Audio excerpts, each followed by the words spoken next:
Hello लोगोफोर, नोंथांमोननि गेजेराव मोनसे गोदान भिडिअ आपडेट लानानै फैलायबाय। आसा खालामो नैबे भिडिअखौ जोबजासिम नायलांगोन, होनब्लासो मिथिगोन दि बे गोदान भिडिअखौ बबे चेनेलाव होदों। लोगोफोर, नोंथांमोना नैबे आंनि बर' इउटुब चेनेलाव गोदानब्ला चेनेलखौ साबस्क्राइब खालामनानै होदो, भिडिअखौबो लाइक, शेयार, कमेन्ट खालामनानै गालांदो। बिदिब्ला फैदो दिनैनि बे गोदान भिडिअनि गोदान आपडेटनि सायाव। लोगोफोर, नोंथांमोननावबो बेफोरबायदि गोदान भिडिअनि आपडेट होनो दङब्ला नोंथांमोना नैबे भिडिअनि डेस्क्रिप्शनाव आं वाट्सएपनि ग्रुपनि लिंकखौ होनानै दोनदों, नोंथांमोना आंखौ कन्टेक्ट खालामनो हागोन। बिदिब्ला फैदो दिनैनि बे गोदान भिडिअनि सायाव। बे गोदान भिडिअनि टाइटेलानो जादों गोरिबनि मोजां मोननाय। बेयो मोनसे बड' ट्रेजेडिक शर्ट फिल्म।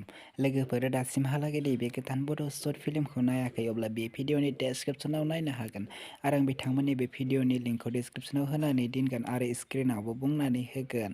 लोगोफोर, बे भिडिअ कास्ट महरै दङ जायख्लं, धनन्जित, कनिका, सिमन, खोरोमदाव। बिथांमोना नैबे भिडिअखौ दानि बावैसो फुलै आपल'ड खालामनानै होलांबाय आरो नैबे भिडिअनि डिरेक्सनखौ होदों जोंसार बर'।